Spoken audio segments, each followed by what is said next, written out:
प्रभु यीशु नाम, प्रेमी मधुर प्रभु यीशु नाम।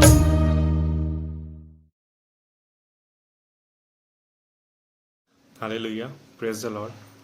कच्छ विभाग के शुक्रवार की कॉटेज मीटिंग में मैं अभिषेक थॉमस CNI चर्च गांधीधाम आप सभी का हार्दिक स्वागत करता हूं। आइए हम प्रार्थना में जुड़ें। परमेश्वर का वचन यूँ कहता है, क्योंकि जहाँ 2 या 3 मेरे नाम से इकट्ठे होते हैं वहाँ मैं उनमें बीच में होता हूँ। प्रार्थना में जुड़े। धन्यवाद करते हैं पिता परमेश्वर, आज के सुंदर दिन के लिए आपने हमें दिखाया और इस समय में आपने हमको इकट्ठा किया ताकि हम आपके वचन को सीखने वाले हो सके। आपका लाख लाख धन्यवाद करते हैं। गत समय के लिए प्रार्थना करते हैं, आपने हमको बचा के रखा, संभाल के रखा। इस पूरे पिछले साल में पिता परमेश्वर महामारी जैसी चल रही थी, आपने हमें बचा के रखा। आपका बहुत आयत से धन्यवाद करते हैं पिता परमेश्वर। फिर प्रार्थना करते हैं जितने भी लोग इस ऑनलाइन सेवा में जुड़ने वाले हैं उन सभी के लिए प्रार्थना करते हैं कि बहुत आयत से आशीष पाने वाले हो सकें। और जो वक्ता आ रहे हैं हमारे बीच में उनकी प्रार्थना करते हैं कि जो वचन लाने वाले हैं, जो हमारे बीच में वचन बोने वाले हैं, पिता परमेश्वर सबके लिए आशीष का कारण बन सके, ऐसी हमारी प्रार्थना है। बाकी का बचा समय पिता परमेश्वर हम आप ही के हाथों में सौंपते हैं। छोटी सी प्रार्थना तेरे इकलौते बेटे प्रभु यीशु मसीह क्रिस्त के नाम से मांगते सुना ग्रहण कर ले पिता, आमीन। आइए हम स्तुति आराधना में जुड़ें और हम इस गीत में जुड़ेंगे जिसका नाम है जय जय नाम यीशु नाम, गाँव में सुबह शाम।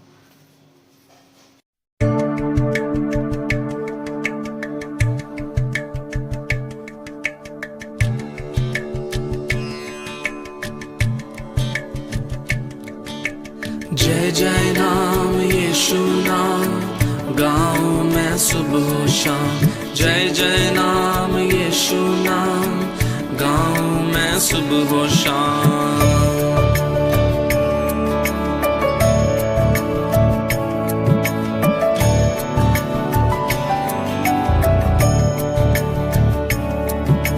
जय जय नाम यीशु नाम, गाँव में सुबह शाम। जय जय नाम यीशु नाम, गाँव में सुबह शाम। जय जय नाम यीशु नाम, गाँव में सुबह शाम। जय जय नाम यीशु नाम, गाँव में सुबह शाम। बलहीन का सहारा, पापियों का दोस्त है तू यीशु, तू है कितना प्यारा, शब्द न कैसे बताऊं। बलहीन का सहारा, पापियों का दोस्त है तू यीशु, तू है कितना प्यारा, शब्द न कैसे बताऊं। जय जय नाम यीशु नाम, गाँव में सुबह शाम। जय जय नाम यीशु नाम, गाँव में सुबह शाम। जय जय नाम यीशु नाम, गाँव में सुबह शाम। जय जय नाम यीशु नाम, गाँव में सुबह शाम। तुझ में बना रहूं तो अमृत फल लाऊं मैं, गाऊं तेरी जय सदा तो तुझ सा बन जाऊं मैं। तुझ में बना रहूं तो अमृत फल लाऊं मैं, गाऊं तेरी जय सदा तो तुझ सा बन जाऊं मैं। जय जय नाम यीशु नाम, गाऊं मैं सुबह शाम। जय जय नाम यीशु नाम, गाऊं मैं सुबह शाम। जय जय नाम यीशु नाम, गाऊं मैं सुबह शाम। जय जय नाम यीशु नाम, गाऊं मैं सुबह शाम।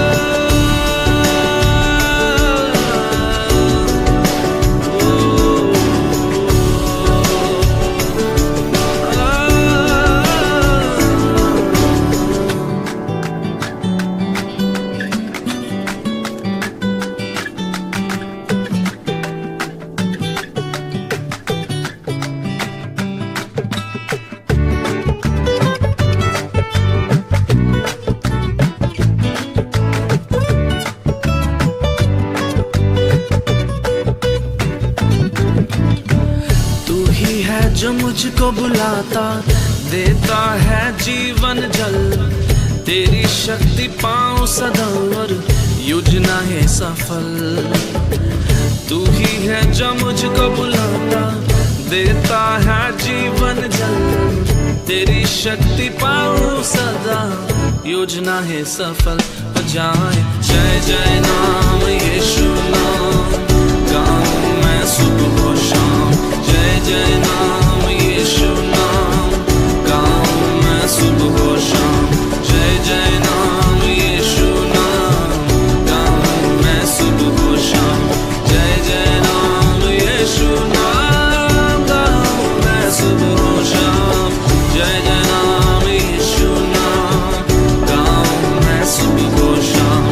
जय जय नाम यीशु नाम, गाऊं मैं सुबह और शाम।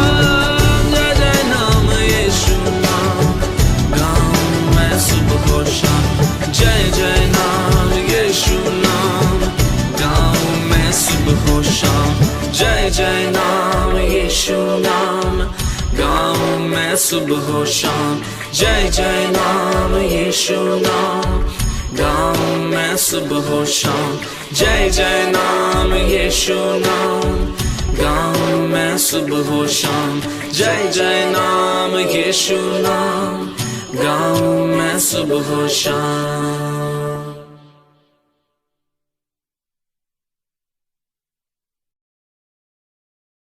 आइए सुंदर से गीत के बाद हम आभार स्तुति और पाप कबूलात की प्रार्थना में जुड़ेंगे। धन्यवाद करते पिता परमेश्वर आज के इस सुंदर से दिन के लिए। पिता परमेश्वर आपने हमें संभाल के रखा है पिता परमेश्वर, और हम इस शाम की प्रार्थना में जुड़ने वाले हो सके आपका धन्यवाद करते हैं।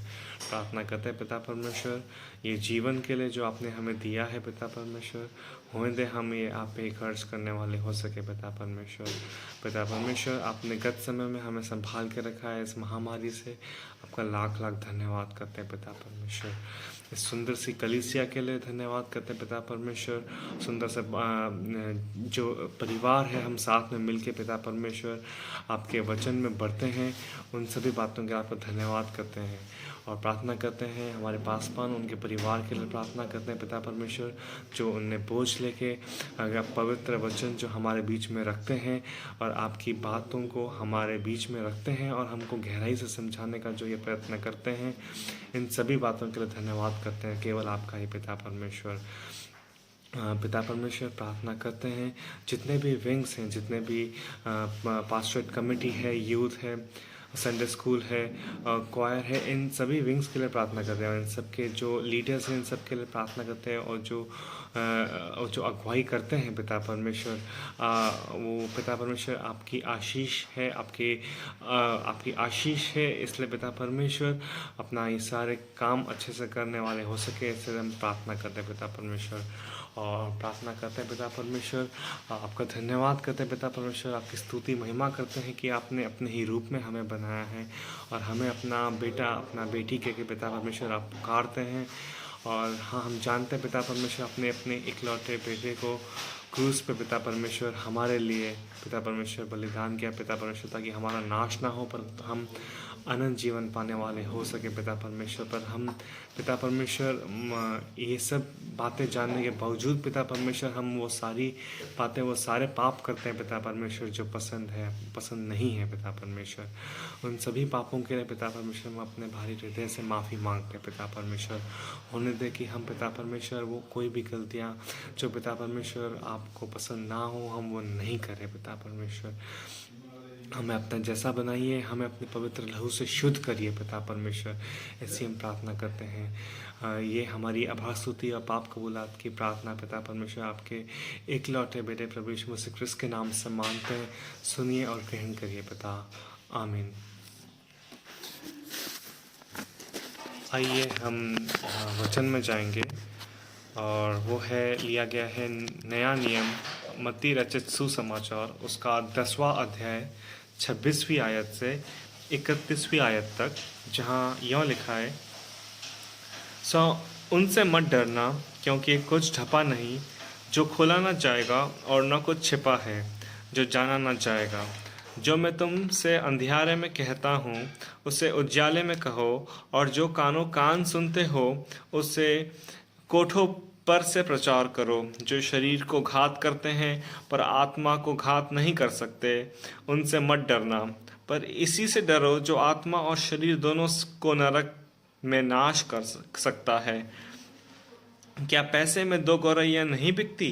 तो भी तुम्हारे पिता की इच्छा के बिना उनमें से एक भी भूमि पर नहीं गिर सकती। तुम्हारे सिर के बाल भी सब गिने हुए हैं, इसलिए डरो नहीं, तुम बहुत गौरैयों से बढ़कर हो। आमीन। अभी हम एक गीत में जाएंगे, स्तुति आराधना करेंगे उस महान प्रेमी पिता परमेश्वर की जिसने हमें और आपको बनाया है, और हम जानेंगे कि परमेश्वर कितना भला है। हम जानते हैं हमारे व्यक्तिगत जीवन में काफ़ी उतार चढ़ाव आते हैं।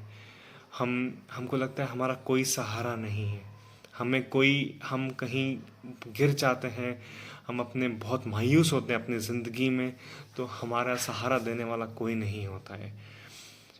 सिर्फ वही परमेश्वर है जो हमें कोई भी हमारी परिस्थिति हो हमें अपनाने को तैयार है। आइए हम इस गीत में जुड़ें।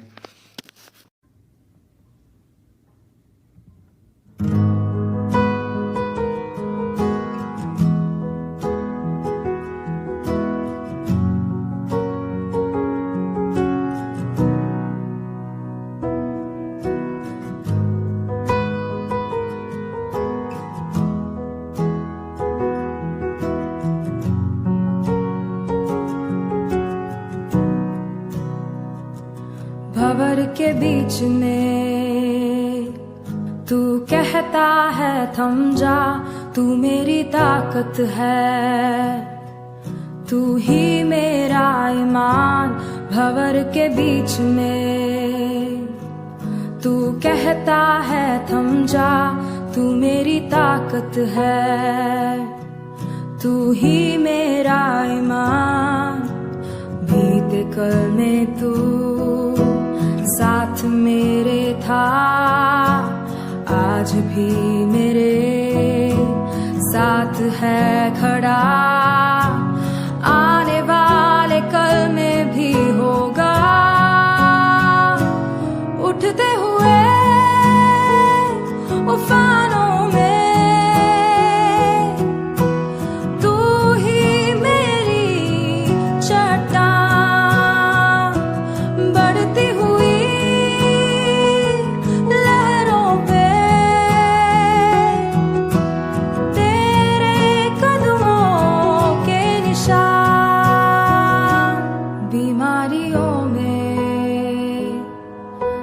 कहता है उठ जा यहोवा राफा, तू ही मेरी शिफा। बीमारियों में तू कहता है उठ जा यहोवा राफा, तू ही मेरी शिफा। बीते कल में तू साथ मेरे था, आज भी मेरे साथ है खड़ा, आने वाले कल में भी होगा। उठते हुए उफानों में तू ही मेरी चट्टान, बढ़ती हुई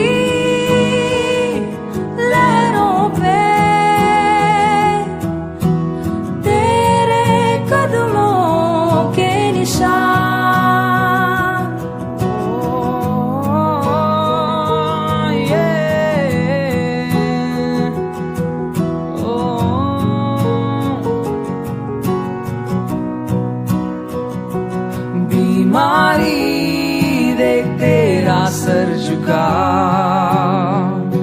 मुझ पर तेरा बस ना चल सका।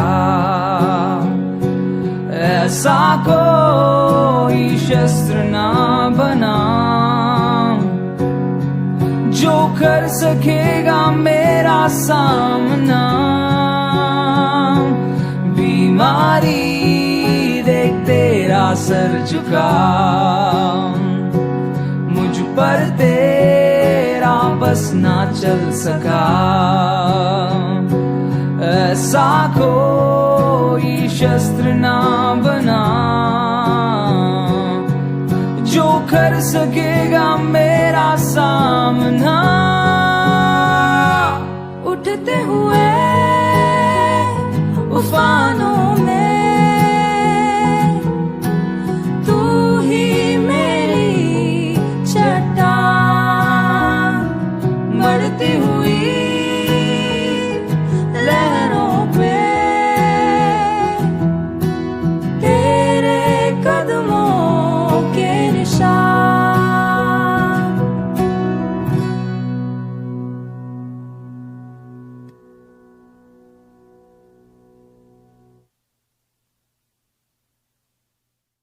Praise the Lord. प्रभु यीशु मसीह के प्रेमी और मधुर नाम में आप सबों को सलाम। फ्राइडे की इस कॉटेज प्रेयर मीटिंग में परमेश्वर के नाम से मैं आप सबों का स्वागत करती हूँ। जितने लोग इस मीटिंग में ऑनलाइन जुड़ रहे हैं और जितने भी इस मीटिंग में और भी जुड़ने वाले हैं, उन सभी का परमेश्वर के नाम में स्वागत है।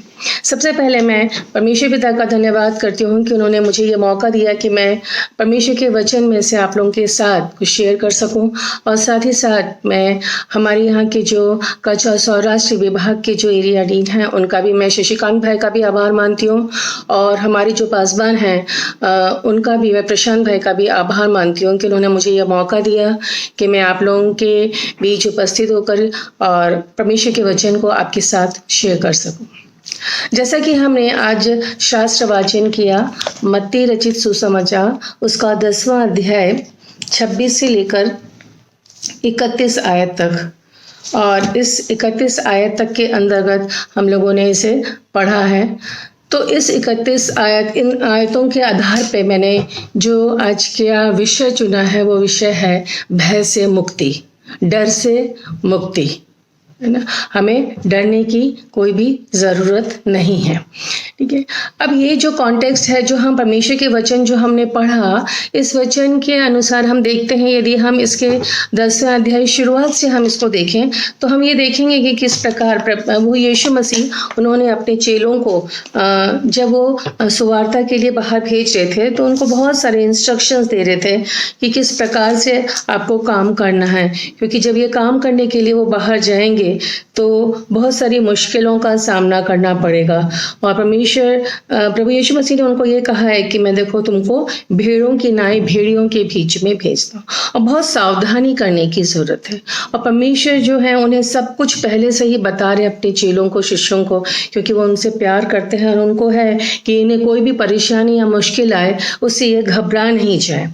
और ये सारी बातें, क्योंकि जो सुवार्ता है का कार्य है उसके लिए जब वो जाएंगे, उनके चेले बाहर जाएंगे तो बहुत सारी तकलीफों का उनको सामना करना पड़ सकता है। लोग उनको पर्सिक्यूट कर सकते हैं और बहुत अलग अलग तरह की बातें हो सकती हैं, वो बैकस्लाइड ना हो। और परमेश्वर इसीलिए उनको वो सारे डरों से को दूर करने के लिए उनको हिम्मत अफजाई कर रहे हैं या उनको इनकरेज कर रहे हैं। और वो सारी बातें हम इस जो हमने शास्त्र वाचन किया है उसमें हम देखते हैं। अब प्रश्न ये होता है कि ये जो चेले अर्थात कौन है ना, चेले जिनके यहाँ पर बात हुई है, चेले यानी कि डिसाइपल्स, वो जिनको प्रभु यीशु जो भी परमेश्वर के वचन को सुनते हैं, मानते हैं और उसके अनुसार कार्य करते हैं, वो सब चेले जो प्रभु यीशु मसीह को फॉलो करते हैं, उसके पीछे चलने वाले। और यहाँ पे ये जो पूरा हमने जो शास्त्र वाचन किया है वो मिशनरी जर्नी के बारे में है, लेकिन हम उसको अपने रोज बरोज के जीवन में भी हम इस बात को लेकर के आगे बढ़ेंगे कि किस प्रकार हम अपने जीवन में क्या भय से मुक्ति पाना चाहते हैं, डर से मुक्ति पाना चाहते हैं। आज मैं आप लोगों से, जितने भी यहाँ पर उपस्थित हैं सुन रहे हैं, मैं उनसे पूछना चाहूँगी कि क्या आपको अभी इसी समय किसी बात का डर है? आप क्या डरते हैं? जीवन में बहुत सारी बातें हैं। सबसे पहला उदाहरण मैं आपको बताना चाहूँगी, और हम सब ने अनुभव किया हमारे जीवन में 2020 का इंसिडेंट हमारे सामने है कि किस प्रकार का कोविड के कारण जो परिस्थितियाँ रही है, उन परिस्थितियों से हम कितने घबरा गए थे, कितने डरते थे।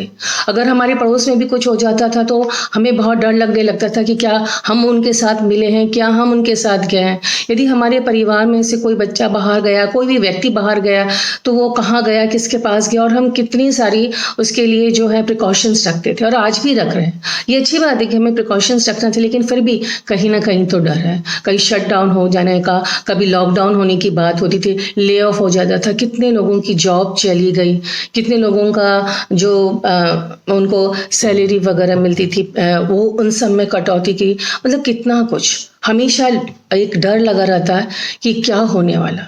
ये तो हम लोगों की परिस्थिति, ये तो वो परिस्थिति की बात मैं आप लोगों से शेयर करी जो हम सब ने अनुभव किया है। पेपर वगैरह में जब हम पढ़ते थे, अलग अलग समाचार सुनते थे, तो हम कितने ज़्यादा और भी ज़्यादा कंफ्यूज होते, तो बहुत डर लगता था क्या होने वाला है, क्या होने वाला है ना। और इसके अलावा भी हमारे प्रतिदिन के जीवन में बहुत सारी चीज़ें हैं हमारे जिसका हमें डर होता है ना, कि हम अपने जो डर है, कई बार हमें अपने जो व्यक्तिगत जो डर है वो हो सकता है पर्सनल फियर, कई बार ऐसा भी होता है सोशल फियर, सामाजिक, कि लोग क्या कहेंगे, उस बात का डर है ना। हमें उसकी बहुत ज़्यादा चिंता होती है, डर होती है कि हमें लोग क्या कहेंगे और कैसे होगा, अगर मैंने ऐसा कर दिया तो कोई क्या कहेगा, अगर मैंने ये कर दिया तो क्या कर, कई बार जो व्यक्तिगत होता है कि हमें खुद में कॉम्प्लेक्स होता है कि मैं ये बोल सकूंगी या नहीं, मेरे अंदर ये मैं ये कर सकूंगी कि ये नहीं काम। हमारे खुद के अंदर जो है आत्मविश्वास की कमी होती है और हम इस प्रकार से कोई भी काम को करने से डरते हैं कि हम नहीं कर सकते। कई बार ऐसा होता है, हमने देखा चर्चेस में या मीटिंग में, यदि हम किसी को बोल दें आप प्रेयर कीजिए तो वो नहीं करना मांगते, क्योंकि बहुत अच्छा प्रेयर वो अपने पर्सनल जो व्यक्तिगत है रूप में करते हैं, लेकिन कुछ लोगों के बीच में नहीं, क्योंकि उन्हें थोड़ा डर लगता है। तो बहुत अलग अलग प्रकार का डर है हम सबके जीवन में, बहुत सारा डर। तो प्रियो, आप हमें आज जो वचन पढ़ा है उसी के संदर्भ में हम ये सोचें कि हमारा जीवन बिना डर का, हम सब चाहते हैं, आप चाहते हैं कि नहीं आपका जीवन बिना डर के हो, तो वो जीवन किस प्रकार से बिना डर के होगा, क्या होगा। हम सब जानते हैं कि प्रभु यीशु मसीह हमारे लिए हैं और वो कहते हैं डरने की कोई ज़रूरत नहीं है ना। फिर भी हम किसी ना किसी बात को लेकर के डरते रहते हैं। आज जो हमने वचन पढ़ा, इस वचन में यदि हम देखते हैं तो ऐसा है कि छोटे से पैसे में 3 बार ये बात लिखी गई है कि आप मत डरिए, 3 दफा लिखा हुआ है, और हम उन बातों के आधार पे आगे आज इस वचन को हम जो है वो देखते जाएंगे। सबसे पहली बात जो है इसमें कहा है परमेश्वर ने, जो वर्ष है 26 और 27, आप देखिए, जहाँ लिखा है, सो उनसे मत डरना, क्योंकि कुछ ढपा नहीं जो खोला ना जाएगा, और ना कुछ छिपा है जो जाना ना जाएगा। जो मैं तुमसे अंधियारे में कहता हूँ उसे उजाले में कहो, और जो कान सुनते हो उसे कोठों पर प्रचार करो। जी हाँ, इन वर्ष में हमने देखा है कि डरिए नहीं। पर यहाँ पर अब बहुत अच्छी सी एक बात जो मुझे जानने को मिल रही है यहाँ पे, कि ये प्रभु यीशु मसीह ने अपने चेलों को कहा डरो मत, ठीक है, डरो मत, लेकिन साथ ही साथ उनके एक उत्साहवर्धक वचन भी परमेश्वर ने उनसे कहा है, अर्थात एक एंगेजिंग सेंटेंस भी उनको कहा है कि आपको डरना क्यों नहीं है, कि डरने की कोई ज़रूरत नहीं है, क्योंकि कुछ भी ढपा नहीं है जो खोला ना जाएगा, ना कुछ छिपा है जो जाना ना जाएगा। और जो भी आप सुनते हो उसे कोठों में प्रचार करो, मतलब जोर से बोलो, उसे आपको धीमे धीमे फुसफुसाने की ज़रूरत नहीं है ना। क्योंकि जितनी भी बातें थी परमेश्वर ने, प्रभु यीशु मसीह ने अपने चेलों को सब बता दी थी, इसीलिए उनसे कहा कि आपको डरने की कोई भी ज़रूरत नहीं है। यहाँ पर जिस कॉन्टेक्स्ट में प्रभु यीशु मसीह अपने चेलों को कह रहे हैं, क्योंकि वो चेले जो थे वो प्रभु यीशु मसीह के लिए बहुत मूल्यवान थे, है ना। आज हमारे लिए भी यही बात है कि हम सब भी परमेश्वर के लिए बहुत ही ज़्यादा मूल्यवान है, क्योंकि परमेश्वर ने हमें बनाया है, हमारा सृजन किया है, और परमेश्वर हमसे बहुत ज़्यादा प्यार करते हैं। तो यही वचन आज हमारे जीवन के लिए भी और हम सब के लिए भी है कि हमें डरने की कोई भी ज़रूरत नहीं है, क्योंकि हम बहुत ही मूल्यवान हैं। और यहाँ पर जिस कॉन्टेक्स्ट में लिखा हुआ है कि कुछ भी ढपा नहीं जो खोला नहीं जाएगा, है ना, और कुछ भी छिपा नहीं जो जाना नहीं जाएगा, क्योंकि ये ढपा और छिपा क्या है, कुछ भी नहीं है। कि सब कुछ, जो कुछ भी परमेश्वर ने, प्रभु यीशु मसीह ने अपने चेलों को बताया, वो सब बातें क्या है, सच्चाई, क्योंकि प्रभु यीशु मसीह मार्ग, सत्य और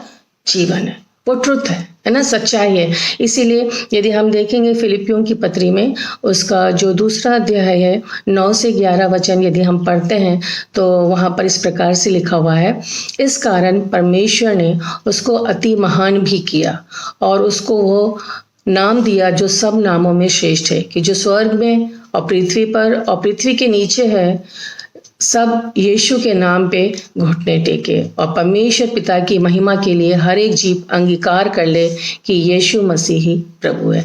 दिस इज द ट्रुथ।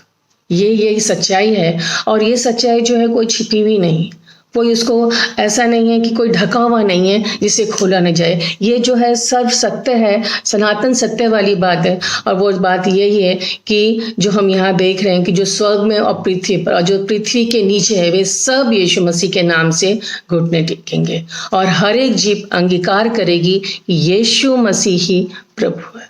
तो ये बात सत्य है और इसको कोई छिपाने की या ढकी हुई बात नहीं है। इसीलिए इस बात का प्रचार करने में हमें कोई डर नहीं होना चाहिए, इसमें कोई डरने की बात नहीं, क्योंकि ये बात सत्य है। लेकिन जब हम ये बात लोगों के सामने कहेंगे तो हो सकता है कि लोग हमारा अपोज करें, है ना, लोग हमारे बारे में कुछ बोलें। लेकिन प्रभु यीशु मसीह यही कह रहे हैं कि हमें इससे डरने की बात नहीं है, क्योंकि ये बात सत्य है और आप इसे जोर से बोलिए।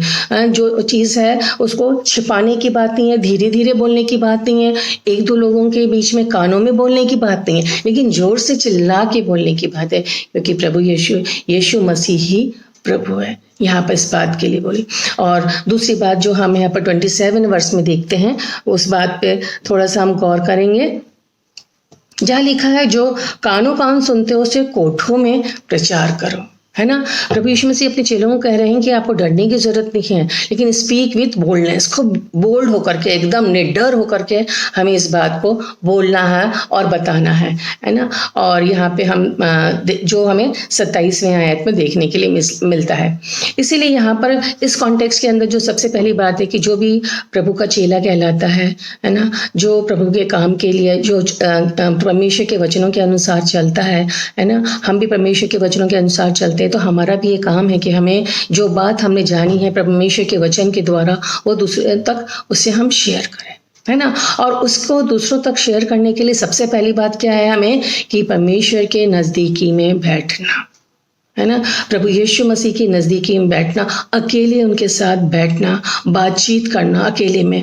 और तभी जब प्रभु यीशु मसीह हमारे कानों में बोलेंगे, जब हमसे बातचीत करेंगे, तो ही हमें वो बात जो है लोगों तक पहुंचानी है ना। क्योंकि कोई भी व्यक्ति जो है ट्रूथ या सच्चाई को इस प्रकार से प्रोक्लेम नहीं कर सकता है बिना उस सच्चाई को सुने। जो जानता ही नहीं है सच्चाई क्या है, व्हाट इज ट्रूथ, तो वो जो है लोगों के आगे इस बात को भी बता नहीं सकता है। इसीलिए बहुत ज़रूरी है कि जो हम लोग सब क्वाइट टाइम करते हैं परमेश्वर के साथ 1-to-1 रिलेशन, है ना, कि 1-to-1 रिलेशन की कोई नहीं हो, आप और प्रभु यीशु मसीह, और उसके बीच में कोई नहीं होना चाहिए। वो संबंध जो होता है, जब हम परमेश्वर के साथ वो संबंध रखेंगे तो परमेश्वर अपनी बात, अपने गूढ़ रहस्य हमारे तक पहुंचाएंगे और वो बात जो है तब हम निर्भीकता से एकदम बिना डरे बोल्डली उस बात को हम बोल सकेंगे, है ना। और वो बात क्या है जो अभी हमने पढ़ा कि प्रभु यीशु मसीह ही जो है वो उद्धार करता है, यीशु मसीह ही प्रभु है। एक और वचन हम देखेंगे यूहन्ना की पत्री में, यूहन्ना 14 और 6 में, जहाँ पर लिखा हुआ है, यूहन्ना 14 और 6 में हम देखते हैं, यीशु ने उनसे कहा, मार्ग और सच्चाई और जीवन में मैं ही हूँ, बिना मेरे द्वारा कोई पिता के पास नहीं पहुँच सकता। तो मार्ग, सच्चाई और जीवन प्रभु यीशु मसीह ही है ना, और उनके बिना कोई पिता के पास नहीं पहुँच सकता। तो सत्य वही है ना। और जब तक हम नहीं सत्य को जानेंगे तो तब तक हम उसे दूसरे लोगों तक नहीं पहुँचा सकते हैं, है ना। तो ये चीज़ बहुत ज़रूरी है कि जब हम प्रभु यीशु मसीह के बारे में लोगों को बताते हैं, है ना, तो सबसे पहली बात ये है कि हमें खुद सुनना है और उसके बाद कहना है। तो सुनना कैसे? परमेश्वर के चरणों में बैठ के वचनों को सुनना है, उन परमेश्वर से बातचीत करनी है और प्रभु जो हमसे कहेंगे वो बात को सुनना है और उसके बाद उसे हमें सुनाना है और बताना है है ना। और यहाँ पे जो बात हम देख रहे हैं कि जो एक प्रभु का सेवक है या दास है, उसके लिए यही बात है कि वो परमेश्वर के वचनों को सुने और उसके बाद उसे बोले बिना किसी डरे हुए। ठीक है, अब आगे हम यहाँ पर देखते हैं दूसरी बात। पहली बात हमने यहाँ पर देखा कि हमें डरना नहीं चाहिए, एक बार हमने देखा, और साथ ही साथ परमेश्वर ने उसके साथ में जो हमें सांत्वना वाले या उत्साहवर्धक वचन भी कहें, वो इसलिए क्योंकि वो बात भी वो साथ में कहेगी कुछ भी ढपा नहीं जो खोला नहीं जाए, है ना, और कुछ भी छिपा हुआ नहीं है जो खोला नहीं जाए। और वो क्या है छिपा हुआ ढका हुआ? वो है कोई कुछ भी नहीं, क्योंकि जो भी बात है वो सब सत्य है। प्रभु यीशु मसीह ही मार्ग, सत्य और जीवन है, और ये हम सब जानते हैं। और ये जब जानते हैं तो उसको हमें बोल्डली लोगों के सामने रखना है। और ये सब हम जब ही कर सकते हैं जब हम अपने आप को परमेश्वर के लिए उसके चरणों में अपने आप को अवेलेबल करें। तो प्रियो, ये ज़रूरत है कि हमें उसको अपने आप को परमेश्वर के लिए अवेलेबल करना है। और ये सब बात होगी तो परमेश्वर हमें वो शक्ति देंगे और सामर्थ्य देंगे, और हमें किसी से कोई डरने की बात नहीं है। दूसरी बात हम यहाँ पर देखते हैं, आगे देखते हैं जो वचन है वर्स 28 पे हम ध्यान देंगे, जहाँ लिखा हुआ है जो शरीर को घात करते हैं पर आत्मा को घात नहीं कर सकते, उनसे मत डरना। दूसरी बार प्रभु यीशु मसीह ने कहा अपने चेलों को, पर उन्हीं से डरो जो आत्मा शरीर दोनों को नरक में नाश कर सकते हैं। तो पहली बात तो क्या है कि डरना नहीं है। दूसरी बात क्या है कि उनसे मत डरो जो केवल शरीर को नाश करते, है ना। वो मनुष्य क्या कर सकता है? केवल हमारे शरीर को नुकसान पहुंचा सकता है, लेकिन उनसे डरो जो शरीर के साथ में आत्मा को भी नुकसान पहुंचा सकता है। यहाँ पर हम इसमें जो है अलग अलग वर्स को हम छोटे छोटे भागों में करके देखेंगे। सबसे पहले हम यहाँ पर देखते हैं कि मनुष्य से हमें डरने की ज़रूरत नहीं है। जो पहला भाग है 28वें आयत का, जो पहला भाग है, जो शरीर को घात करते हैं पर आत्मा को घात नहीं कर सकते, उनसे मत डरिए। कि मनुष्य क्या करेगा? हमारा केवल हमारे शरीर को ही नुकसान पहुंचा सकता है, हमें कष्ट देगा। हम देखते हैं परमेश्वर के वचन में, हम देखते हैं जो प्रभु यीशु मसीह के जो शिष्य थे, है ना, उनको पतरस पौलुस, इनको कितना यातनाएं दी गई, है ना। परमेश्वर के वचन को ये लोगों के सामने साथ शेयर करते थे, लेकिन फिर भी उनको इस बात का कोई डर नहीं था, कोई अफसोस नहीं, क्योंकि परमेश्वर उनको हिम्मत देते थे। और साथ ही साथ उनको ये बात वो जानते थे जो शरीर को नुकसान पहुंचाते हैं लेकिन आत्मा को नहीं, उनसे डरने की जरूरत नहीं है। यही बात हम लूका रचित सुसमाचार में भी उनका जो 12वां अध्याय है उसकी 4थी और 5वीं कलम में यही बात लिखी है जो मैं आपके सामने पढ़ूंगी। परंतु मैं तुमसे, जो तुम मेरे मित्र हो, कहता हूं कि जो शरीर को मार सकते हैं और उससे ज्यादा कुछ नहीं कर सकते, उनसे मत डरो। मैं तुम्हें चेतावनी देता हूं कि तुम्हें किस से डरना चाहिए। मारने के बाद जिसको नरक में डालने का भी अधिकार है। देखिए कितनी अच्छी बात है। उसके साथ एक उत्साहवर्धन बात कि डरो मत। यहाँ तक तो ठीक है, डरो मत, पर किनसे, मतलब कैसे, उसके बारे में भी डिटेल उसको एक्सप्लेन किया गया है। उसको डरने की बात कि खाली जो शरीर को नाश करते हैं उनसे मत डरिए, लेकिन उनसे जिसको नरक में डालने का भी अधिकार है, उसी से डरो। वरन मैं तुमसे कहता हूँ उसी से डरो। इस बात को एम्फसाइज करके 2 बार किया कि इससे हमें डरना है जिसको मारने के बाद नरक में डालने का भी अधिकार है ना। इसमें हम इस वचन के अनुसार हम देखते हैं कि जो सैमुएल की पुस्तक है उसका पहला भाग, पहला सैमुएल, उसकी दूसरा अध्याय और 6ठी आयत में हम एक बात देखते हैं जहां पर लिखा हुआ है कि यहोवा मारता है और जिलाता भी है, वही अधलोक में उतारता है और उसे निकालता भी है। तो अधिकार किसको है? प्रभु यीशु मसीह को। परमेश्वर को इस बात का अधिकार है कि वो मार भी सकता, जिला भी सकता है। और जिस प्रकार अभी हम लोगों ने लूका में देखा, हमें उसी से डरना चाहिए जिसे मारने के बाद नरक में डालने का भी अधिकार है ना। हम ये सारी बातें जो हैं हम जानते हैं और हमें पता है कि हमें हमारे जीवन को किस प्रकार से परमेश्वर के सामने चलाना चाहिए योग्य रूप से, कि इस प्रकार के कार्य करने चाहिए जो परमेश्वर को पसंद है। क्योंकि हम जानते हैं कि परमेश्वर जो है वो किसी भी प्रकार के पाप को नहीं मानते, स्वीकार नहीं करते। पापी को स्वीकार करते हैं लेकिन पाप को नहीं। और हमें पता है पाप की सजा क्या है, मृत्यु, है ना। तो हमें उस बात का डर होना चाहिए। दूसरी बात जो यहाँ पर वो अपने शिष्यों को बता रहे हैं वो ये चीज़ है इसी पैसेज के अंदर जो 28 का दूसरा भाग है उसमें हम देखते हैं, पर उसी से डरो जो आत्मा और शरीर को दोनों को नरक में डाल सकते हैं, है ना। तो यही बात हमने यहाँ पर भी देखी कि हमें उस बात से डरना है कि जो ये काम कर सकता था, वो अधिकार अभी हमने देखा जो पहले सैमुएल में, वो किसको अधिकार है, वो प्रभु यीशु मसीह को, यह ईश्वर को अधिकार है, जिसे जो मार भी सकता है और जिला भी सकता है, वही अधलोक में उतारता भी है, उसे निकाल भी देखता है। तो हमें उससे डरना चाहिए। तो ये जो डर है हमारा, चाहे व्यक्तिगत हो, सामाजिक हो, किससे डर है, हमारे जो आसपास के लोगों से। अगर हम नौकरी में हैं, हमें नौकरी में डर होता है कि भाई हम अगर ऐसा काम नहीं करेंगे जो हमें बोला जा रहा है तो हो सकता है हमारे संग ऐसा कर दिया जाएगा। अगर हमारा जो सबऑर्डिनेट है, अगर मैं उसकी नहीं सुनूंगा तो हो सकता है मुझे। लेकिन यदि हम परमेश्वर के वचन के अनुसार चलें, जो बात सही है उस पर रहे, परमेश्वर हमारे साथ और हमें कुछ भी नहीं हो सकता। हमने देखा है दानियल के बारे में, हम जानते हैं किस प्रकार से परमेश्वर ने अद्भुत रीति से बचाया। हम उनके जो तीनों जो फ्रेंड्स थे, दोस्त थे, उनको हमने देखा कि इस प्रकार परमेश्वर ने अद्भुत रीति से बचाया। कि यदि हम परमेश्वर के वचनों के अनुसार उसके सानिध्य में रहेंगे तो हमें कभी भी किसी भी बात की डर नहीं है प्रियो। तो ये जो हम वचन देख रहे हैं कि परमेश्वर ने किस प्रकार अपने शिष्यों को, जब वो बाहर जाने वाले थे, तो ये सारी बातें की। परमेश्वर आज हमसे भी ये बात करे कि हमारे प्रतिदिन के जीवन में हमें बहुत सारा डर है ना, कि हमारे अंदर ये नहीं है, हमारे अंदर ये खूबी नहीं है, हम कैसे बोलेंगे, हम कैसे करेंगे काम। परमेश्वर उन सब डर से हमें कहते हैं कि आपको डरने की जरूरत नहीं, क्योंकि हम डर किससे रहे हैं, हमारे आसपास के लोगों से, है ना, लोगों से, और उनसे डरने की जरूरत नहीं है। क्योंकि बहुत अच्छी बात वचन आज हमें जो उत्साहवर्धक वचन है कि डरो नहीं। क्यों नहीं डरो? क्योंकि वो केवल हमारे शरीर को नुकसान पहुंचा सकते हैं। हाँ, हो सकता है कि हमारे मन को, हमारी जो शांति वो ले सकते हैं। हमें हो सकता है कि हमें कहीं से बाहर, अगर हम जॉब करते तो जॉब में से निकाल दिया जाए। अगर हमारी फैमिली है तो फैमिली के अंदर हो सकता है कि वो डिस्प्यूट हो, उस बात का हमें डर हो, कि किसी के रिलेशन के संदर्भ में डर हो, कोई भी डर किसी भी प्रकार का। लेकिन वो डर जो है वो हमारे शरीर को नुकसान, लेकिन हमारी आत्माओं को नहीं। तो हमें उनसे डरना नहीं है। जो सत्य है उस सत्य को हमें पकड़े रहना है और उसी के अनुसार हमें हमारे जीवन को आगे बढ़ाना है। क्योंकि परमेश्वर जो है वो हमसे प्यार करते हैं ना, और जो प्यार है, परमेश्वर का जो प्यार है और प्रेम है वो सबसे बड़ा है ना, और उसमें हमें किसी बात की जरूरत नहीं है। इस जो वर्स है इसमें आपको मैं बताऊंगी कि 2 शब्द है। एक जगह तो हम शुरुआत से जो देख रहे हैं, जो हमने पूरा पैसेज पढ़ा, जिसमें 3 बार लिखा है डरो मत, डरो मत, पर यहाँ कॉन्ट्ररी ये लिखा है डरो भी, है ना। देखा, फिर से हम इस वर्स को देखेंगे कि यहाँ पर जो लिखा हुआ है 28 में ही,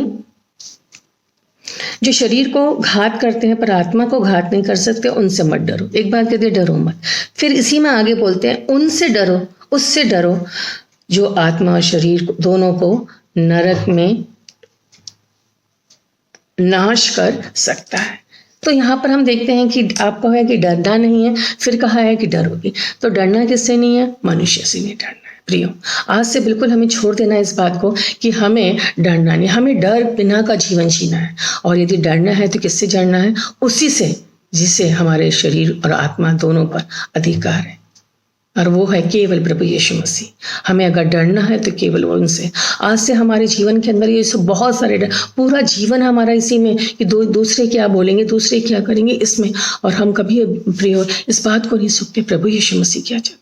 इसलिए हमारा पूरा जीवन डर से और इसी कुंठाओं में, है ना, इन्फीरियरिटी कॉम्प्लेक्स में और इन्हीं सब बातों में चला जाता है। दूसरों को प्रसन्न करने में पूरा हमारा जीवन चला जाता है, और हम डरते रहते हैं कि अगर हम ऐसे नहीं करेंगे तो वो हमें क्या कहेगा, अगर हम ये नहीं करेंगे। घर परिवार में भी, अपने फैमिली मेंबर से भी कई बार होता है कि डर होता है कि अगर मैं ऐसा नहीं करूँगा तो वो नाराज हो जाएगा, ऐसा नहीं करूँगा। और कई बार हम जो नहीं चाहते हैं वो भी करते हैं प्रियो, और इसीलिए हम उस उलझन में हम फंसते चले जाते हैं और फंसते चले जाते हैं। तो आज प्रभु यीशु मसीह हम सबसे कहेंगे डरने की हमें कोई भी जरूरत नहीं है। हमें उनसे डरना है कि जिसके हाथ में हमारा जीवन और मृत्यु है ना, जिसे हमें नरक में डालने का भी अधिकार है। हमें केवल उसी को, हम है ना, आत्मा और शरीर दोनों को नरक में नाश कर सकता है प्रभु यीशु मसीह। केवल हमें उसी से डरने की है, बाकी हमें किसी से भी डरने की जरूरत नहीं है। तीसरी बात हम यहाँ इस पैसेज में देखेंगे, वो वर्स 29 से लेकर के 31 तक।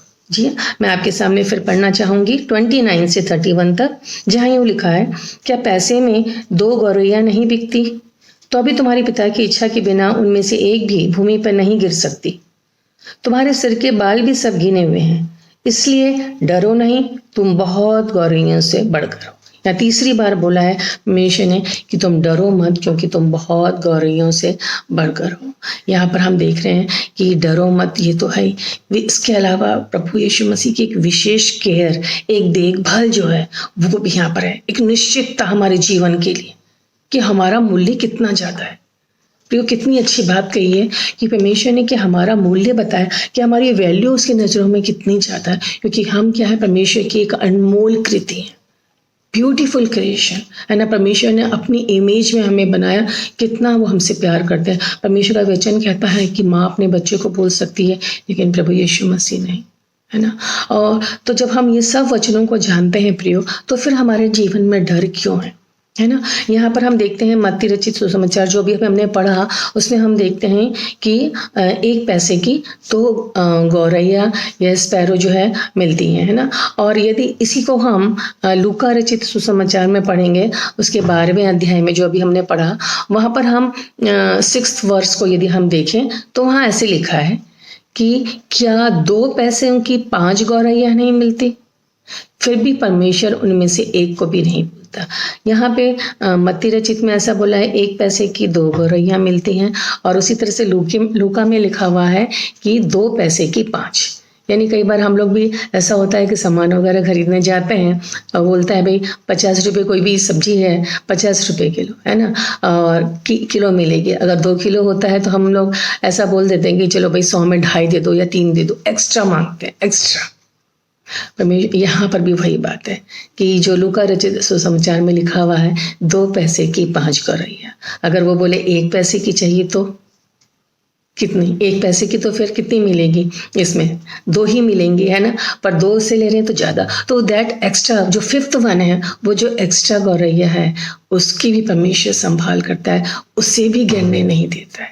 वो जो एक्स्ट्रा है कभी हमें जो वो हम हो सकते हैं, हमें लगता है कि हमारा इस जीवन में कोई वैल्यू नहीं है, हमारा इस जीवन में कोई महत्व नहीं, हमारे परिवार में हमारा कोई महत्व नहीं है, मैं जहाँ जॉब करती हूँ वहाँ मेरा महत्व नहीं है, समाज में मेरा महत्व नहीं है, कोई लोग मुझे कोई समझता ही नहीं है, मुझे ऐसा मेरा कोई वैल्यू नहीं, कोई महत्व नहीं है। लेकिन प्रियो, आज ये बात आप परमेश्वर के वचन जो है आपको बहुत उत्साह देने वाले हैं और दे रहे हैं, इनकरेज कर रहे हैं कि हम उन चिड़ियों से, उन गौरैयों से बहुत बढ़ के हैं, है ना, उन गौरैयों से बहुत बढ़ के हैं। तो हमारा मूल्य कितना ज्यादा है। हम इस प्रकार की बात सोचकर अपने आप को बहुत नीचा दिखा के परमेश्वर को दुखी करते हैं कि परमेश्वर कहेंगे कि मैंने कितनी स्पेशल रूप से इस व्यक्ति को, इस बच्चे को, इस बेटी को, इस बेटे को बनाया है, आज वो अपने आप को, अपने मूल्य को इतना कम क्यों, क्या मेरी कृति में कुछ कमी रह गई है। प्रियो, सोचिए, हम परमेश्वर को दुखी करते हैं अपनी इन बातों से, अपनी इन सोच के द्वारा, है ना। यहाँ पर वो जो एक्स्ट्रा गौरैया है वो भी कितनी ज्यादा जो बार्गेनिंग में आ गई है ना, 1 पैसे की 2, 2 की भाई हमें 5, 2 की हम ले रहे हैं ना तो हमें 5 दे दो। तो एक्स्ट्रा जो एक्स्ट्रा है ना बार्गेनिंग के अंदर, वो भी परमेश्वर जो है को बहुत प्रिय है। परमेश्वर उसको भी गिरने के लिए नहीं देता है ना। गिरना यानी उसको उसकी मृत्यु भी हो सकती है ना, उसको भी नहीं उसको जाने देता है। जब वो गौरैया इधर से उधर, एक टहनी से दूसरी टहनी पे, एक जगह से दूसरी जगह पे फुदकती है, जाती है, तो भी उसको कैसे संभाल रखते हैं, कोई गिर के मर नहीं जाती, उसकी भी इतनी ज्यादा केयर। तो हमारी क्यों नहीं, हम तो बहुत बढ़ के हैं, है ना। और परमेश्वर ने जो हमें सृजा है, बहुत अच्छी बात जो मुझे लगती है, वो वचन जो मैं बार बार बोल रही हूँ, आप उसे नोट भी कर सकते हैं। वो यशायाह नबी की पुस्तक में मिलता है 43 और 1, यशायाह 43 और 1, जहाँ यूँ लिखा है, हे इस्राएल तेरा रचने वाला और हे याकूब तेरा सृजनहार यहोवा अब ये कहता है। कौन है वो? हमारा रचने वाला है, हमारा सृजनहार है। सोचिए, क्या माता जिसने हमें जन्म दिया है ना, वो हमारा बुरा कर सकती है? नहीं ना, वो हमारे साथ रहती है। लेकिन परमेश्वर का वचन कहता है, हो सकता है एक बार कि वो भी भूल जाए, लेकिन परमेश्वर नहीं। तो वो हमारा बनाने वाला है, हमारा सृजनहार है। मत डर, क्योंकि मैंने तुझे छुड़ा लिया है, मैंने तुझे नाम लेकर बुलाया है, तू मेरा ही है। और इसी अध्याय की जो 4th वर्स पे हम ध्यान देंगे, वो बहुत ही मुझे प्रिय है, जहाँ लिखा है 4थी आयत, यशायाह के नबी की पुस्तक, उसका 43 चैप्टर और 4th वर्स, जहाँ लिखा है, मेरी दृष्टि में तू अनमोल और प्रतिष्ठित है। Precious, valuable and honoured. हम कैसे हैं? अनमोल हैं और प्रतिष्ठित हैं, और मैं तुझसे प्रेम रखता हूँ, इस कारण मैं तेरे बदले मनुष्यों को और तेरे प्राण के बदले में राज्य राज्य के लोगों को दे दूंगा। प्रियो, परमेश्वर का वचन जो है वो सत्य वचन है, वो मनुष्य नहीं कि जो बोल रहा है उस पर फिर जाए। एक एक बात सच्ची। परमेश्वर ने जो यहाँ ये बात कही है कि तो मेरी दृष्टि में अनमोल और प्रतिष्ठित, तो हमें और किस बात का डर है? हम एकदम विशेष है। आज हम कहीं भी जाते हैं, कोई हमें बोलते यू आर वेरी ग्रेट, है ना, आप बहुत अच्छे हैं, तो कितना अच्छा हमें प्राउड फील करते हैं। लेकिन परमेश्वर का वचन हमें कह रहा है कि हम अनमोल और प्रतिष्ठित, हम इसको जो है अपने ध्यान में ही नहीं लेते हैं, और इस बात को ध्यान में नहीं लेने के कारण हम मनुष्यों की प्रशंसा पाकर कभी कभी ऐसा होता है कि जब हमारे विरोध में वो बोलते हैं तो हम डरते हैं, परेशान हो जाते हैं कि क्या होगा, अब हमारे संग क्या होगा, नेक्स्ट स्टेप हमारे लिए क्या होगा। तो प्रिय, डरने की बिल्कुल भी जरूरत नहीं। एक और इसी वचन को हम, इसी बात को कि परमेश्वर के लिए हम कितने मूल्यवान हैं, पूरा जो साम है, भजन संहिता 136, भजन संहिता 136वां अध्याय, यदि हम पूरे 36वें अध्याय को देखते हैं, जहाँ पर 1 से लेकर 26 आयत तक है, बहुत ही सुंदर रीति से वहाँ पर जो गीतकार ने अपने शब्दों के द्वारा जो वर्णन किया है कि क्रिएशन, है ना, क्रिएशन ऑफ गॉड को, और या परमेश्वर किस प्रकार से परमेश्वर ने पूरी जो है सृष्टि को बनाया, उसके बारे में बहुत ही सुंदर शब्दों में वर्णन किया है। और उसमें हम देखते हैं खासकर 1 से लेकर 9 आयत तक, जहाँ पर ये बताया गया है। इसके अंदर यदि हम वचन के अंदर देखते जाएंगे तो हम ये देखेंगे कि 1 से 9 में कि परमेश्वर ने स्वर्ग और पृथ्वी की रचना की है ना। परमेश्वर ने सूर्य और चंद्रमा को बनाया है, पूरे उसकी क्रिएशन के बारे में बताया गया है जो परमेश्वर ने बनाया है। उसके बाद यदि हम इसकी 11वीं से लेकर 24वीं आयत तक हम देखते हैं इसी अध्याय की, तो वहाँ हम देखते हैं कि परमेश्वर जो है he is the God of history. किस प्रकार से उसने इतिहास जो है पूरा यहाँ पर बताया है कि किस प्रकार उसने इसराइलियों को मिस्र में से बाहर निकाला, है ना, किस प्रकार उनके लिए अलग अलग जो लड़ाई लड़ी गई और उसमें उनको विजय कराया, किस प्रकार से उनको लाल समुद्र जो है वो पार कराया। तो इस प्रकार से he is also the God of history, या वो इतिहास का सृजनहार है। ये चीज़ हम यहाँ पर देखते हैं।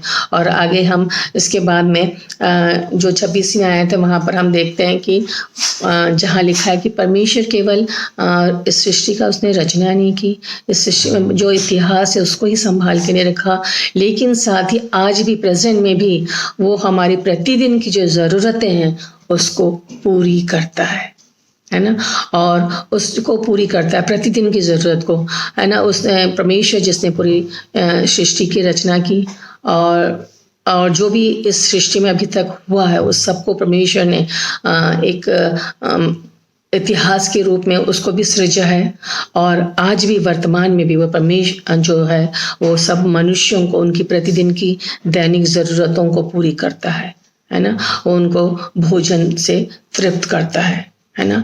और इस प्रकार से जो परमेश्वर है वो सर्वशक्तिमान परमेश्वर है ना, और जो सभी कुछ पूरी सृष्टि पूरी ब्रह्मांड का सृजनहार है ना, और वो हमारे प्रतिदिन की ज़रूरतों को पूरा करता है। तो हमें किस बात की डर है, हमें किस बात की चिंता, क्योंकि जो सृजनहार है ना, हमारा रचने वाला है, वो तो पूरे केवल हमें नहीं, आपको और मुझे नहीं, लेकिन पूरे विश्व का बनाने वाला है, और उसकी हम अनमोल रचना है, हम उसके लिए प्रतिष्ठित हैं। तो प्रियो, हमें शायद डरने की कोई भी ज़रूरत नहीं है। एक और जो यहाँ पर जो 30th वर्स है उसको मैं फिर से, वो भी इसी कॉन्टेक्स्ट में है जो मैं आपके लिए फिर से पढ़ना चाहूँगी। तुम्हारे सिर के बाल भी सब गिने हुए। कितनी छोटी सी बात, हमें ऐसा लगता होगा, क्या हम जानते हैं हमारे बाल, सिर के बाल गिने हुए हैं? लूका 12:7 में भी यही बात लिखी है ना, कि वो मतलब हमारी छोटी सी छोटी बात हम वो भी जानता है। तो और क्या चाहिए? क्या आपके जो पड़ोसी हैं आपकी इतनी आपके बारे में इतना जानते हैं? क्या कोई और जो फैमिली मेम्बर्स जिससे हम डरते हैं, या कोई हमारे सराउंडिंग में ऐसा कोई जिससे हम डरते हैं, क्या उसे हमारी हमारी शरीर के बारे में इतना भी, ये सब भी जो जानकारी है नहीं है? तो फिर हम क्यों डरते हैं? है ना। परमेश्वर का एक और वचन मैं पढ़ूंगी जो आपको उत्साह देगा, वो है प्रेरितों के काम 27वां अध्याय और उसकी 34th वर्स, जहाँ लिखा है प्रेरित 27 और 34 आयत, जहाँ लिखा है, इसलिए तुम्हें समझाता हूँ कि कुछ खा लो जिससे तुम्हारा बचाव हो, क्योंकि तुम में से किसी के सिर का एक बाल भी ना गिरेगा। जो सेकंड भाग है इस पे हमें विशेष ध्यान दें, तुम्हारे किसी के भी सिर का एक बाल भी ना गिरेगा। कई बार हम इस आयत को हम इस वर्ष को एक मुहावरे के रूप में लिखते हैं, कि बाल भी बांका ना होना, मतलब कुछ जरा सी खरोंच भी है, आपको कुछ भी नहीं होगा, है ना। परमेश्वर वो महान है। प्रियो, हमें किसी भी बात की डरने की जरूरत नहीं। आज हमने 3 बातें यहाँ पर देखा। परमेश्वर जो हमें कह रहे हैं कि हमें किसी से भी डरने की जरूरत नहीं, क्योंकि कोई भी छिपा नहीं है जो कि खोला ना जाए, ना कुछ ढपा है, क्योंकि सब कुछ परमेश्वर ने हमें बता दिया है, वो सत्य बात, और हमें वो सत्य को प्रचार करना है। उसके अलावा हमें कोई बात नहीं करनी, हमें किसी से डरने की जरूरत नहीं है।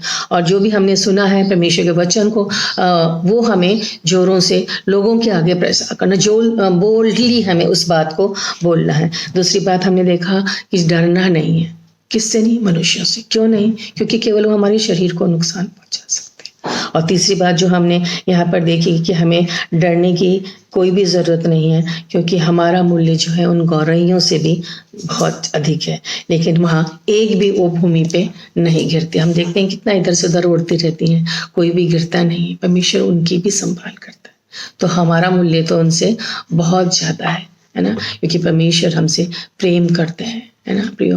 तो आज के इन वचनों के द्वारा जो भी आपने सुना है, उन वचनों के आधार पे आज से हम सब बिल्कुल अपने जीवन में डरना बंद कर देंगे, है ना। क्योंकि जो हम ये सोचेंगे, जानेंगे कि हम जो परमेश्वर की अनमोल कृति हैं, है ना। परमेश्वर जो है हमारी पूरी शरीर का हमारी रचना है परमेश्वर ने की, वो हमारी शरीर के एक एक चीज़ों को वो जानते हैं। हमारे सिर के बाल भी गिने हुए हैं, तो हमें किससे डरने की ज़रूरत है। और प्रियो, जो भी वचन आज आप लोगों ने सुना, ये वचन आपको उत्साह देते हैं, आपको इंक्रेज करते हैं, तो प्लीज़ आप ये वचन जो है अपने साथी लोगों के साथ भी, बहुत से ऐसे लोग हैं जो आज डर रहे हैं, घबरा रहे हैं, वर्तमान परिस्थिति से घबरा रहे हैं, नौकरी नहीं उससे डर रहे, बीमारी से डर है बहुत, और सबको डर यही होता है कि हमारा कुछ चला जाएगा, कुछ छिन जाएगा, है ना, मृत्यु का डर है। तो प्रियो, मैं चाहती हूँ कि आप जो ये वचन सुन रहे हैं, आप उन लोगों के साथ भी इस वचन को शेयर कीजिए, ताकि उनका जीवन भी जो है वो डर रहित, भय रहित, भय मुक्त उनका जीवन हो। और प्रभु यीशु मसीह के नाम में परमेश्वर की जो सामर्थी वचन है, उन वचनों के आधार पे वो अपने इन वचनों को अपने जीवन में पकड़ के रखें, अपने हृदय में उसको पकड़ के रखें। और केवल प्रियो, हमें ये जो वचन हमने सुना, केवल सुनने वाले नहीं, है ना, लेकिन उन वचनों के अनुसार चलने वाले।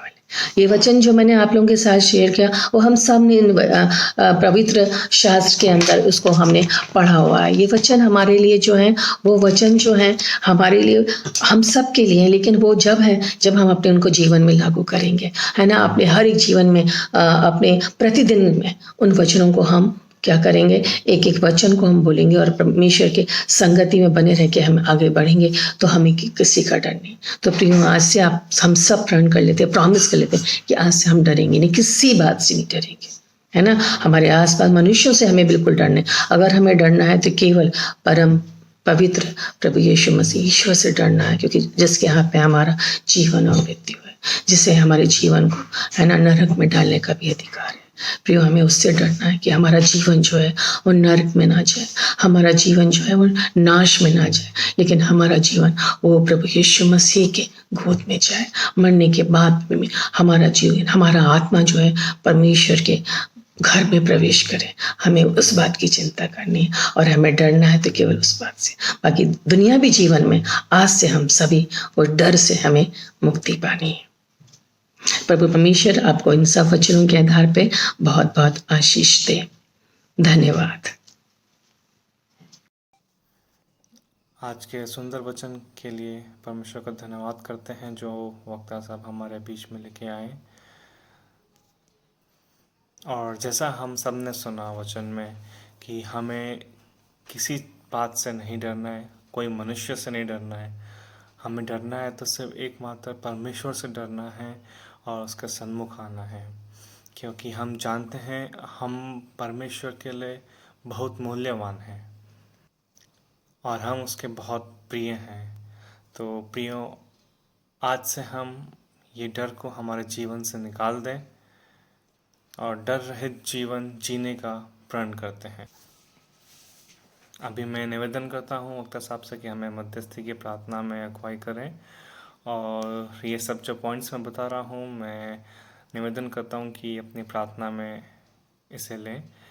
कि जैसे हम सब जानते हैं कि उत्तराखंड ग्लेशियर बर्स्ट जो हुआ है, जिसकी वजह से काफ़ी नुकसान हुआ है, तो उस हादसे में जितने भी लोग थे, जितने भी परिवार थे, उनको प्रभु सही सलामत रखे। अगर उनको कुछ चोट आ गई है तो उनको संभाले, तो वैसी प्रार्थना करें।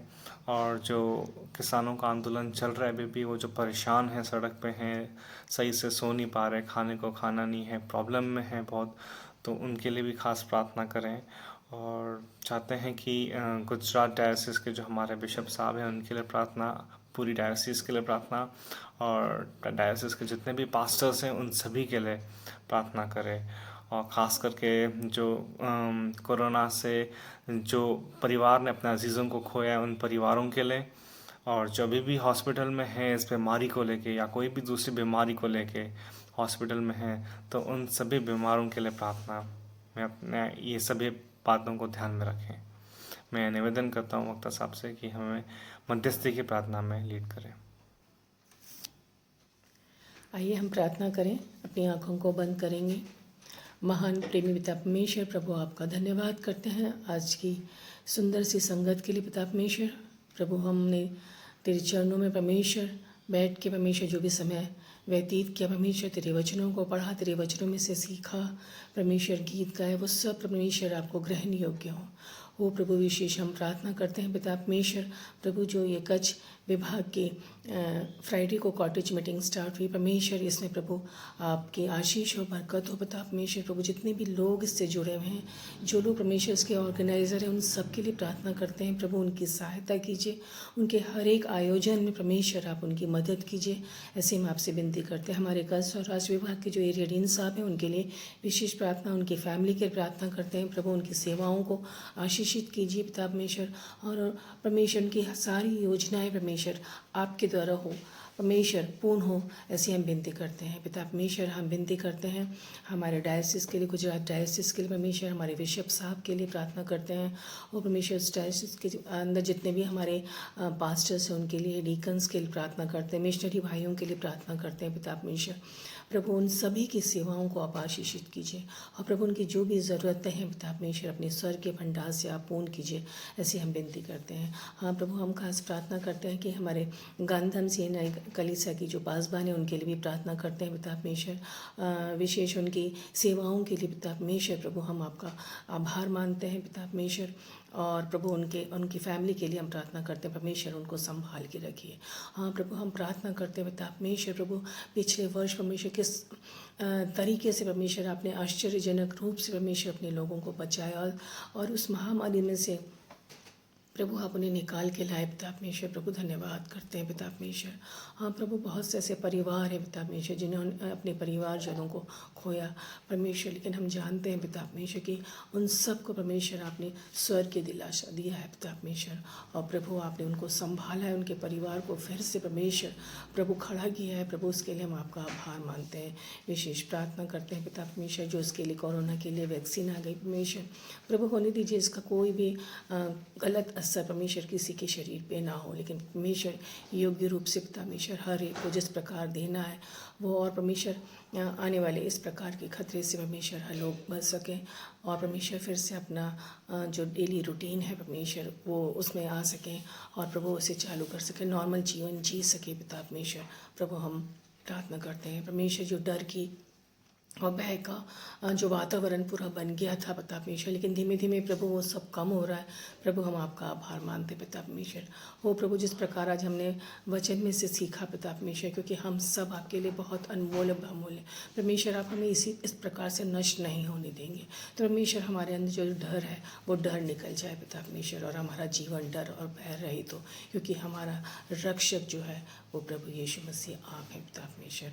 हाँ प्रभु, हम प्रार्थना करते हैं पिता परमेश्वर, जो पिछले दिनों हमने देखा परमेश्वर उत्तराखंड के जो में परमेश्वर जो भी कुदरती बातों के कारण पिता परमेश्वर आपदा उनके पास आई, और जिसके वजह से वो ग्लेशियर बर्स्ट होने की वजह से बहुत सारे लोग बेघर हो गए होंगे, और परमेश्वर बहुत सारी परेशानियों में होंगे पिता परमेश्वर। प्रभु उन सब के लिए प्रार्थना करते हैं पिता परमेश्वर। प्रभु आप उनको संभालिए, और उनको जो भी राहत मिल रही है पिता परमेश्वर, जो हर एक नीडी व्यक्ति है उन तक पहुंच सके, हम ऐसी विनती करते हैं विनती करते हैं परमेश्वर। जो बॉर्डर पे हमारे जवान तैनात है परमेश्वर, उनकी सुरक्षा के लिए पिता परमेश्वर। हाँ प्रभु, वो देश की सुरक्षा के लिए, हम सब की सुरक्षा के लिए पिता परमेश्वर वहाँ खड़े हैं। तो पिता परमेश्वर प्रभु आपकी उन सब की सुरक्षा प्रभु आपके हाथों में परमेश्वर, उन्हें संभालिए, बचाए, और खासकर उनके परिवार के लिए हम प्रार्थना करते हैं परमेश्वर। हर एक ज़रूरतों के उनकी पूरी कीजिए परमेश्वर, ऐसे हम आपसे विनती करते हैं पिता परमेश्वर। फिर से परमेश्वर जितने लोग परमेश्वर इस मीटिंग में जुड़े हैं पिता परमेश्वर, प्रभु उन सब के लिए प्रार्थना करते हैं परमेश्वर। जो तेरे वचन को सुनना है परमेश्वर, उस वचन को परमेश्वर अपने जीवन में लागू करने वाले हों, और केवल परमेश्वर ये सुनकर केवल अपने तक ही नहीं रहने दें, लेकिन पिता परमेश्वर दूसरे लोगों के साथ भी शेयर करें पिता परमेश्वर, और बताएं कि हमारा ईश्वर कितना महान है, और हमें किसी भी बात से डरने की ज़रूरत नहीं है पिता परमेश्वर। प्रभु आप फिर से उपस्थित सभी लोगों को पिता परमेश्वर तेरे हाथों में सौंपते हैं, और इस छोटी सी प्रार्थना को प्रभु यीशु मसीह हम आपके नाम से मांग लेते हैं, सुन और कबूल कर लीजिए पिता, आमीन। आइए हम प्रभु की सिखाई हुई प्रार्थना में जुड़ें। ऐ हमारे बाप, तुझ आसमान पे है, तेरा नाम पाक माना जाए, तेरी बादशाहत आए, तेरी मर्जी जैसे आसमान में पूरी होती जमीन पर भी हो। हमारी रोज की रोटी आज हमें दे, जैसे हम कसूरवारों को माफ़ करते हैं, तू भी हमारे कसूरों को माफ़ कर। हमें आजमाइश में न डाल, बल्कि बुराई से बचा, क्योंकि बादशाह, कुदरत, जलाल हमेशा तेरी। आमीन। आशीर्वचन के साथ आज शाम की सभा हम समाप्त करते हैं। हमारे प्रभु यीशु क्रिस्त की कृपा और ईश्वर पिता का प्रेम और पवित्र आत्मा की संगत आप सभी के साथ हो। आमीन। जय मसीह की।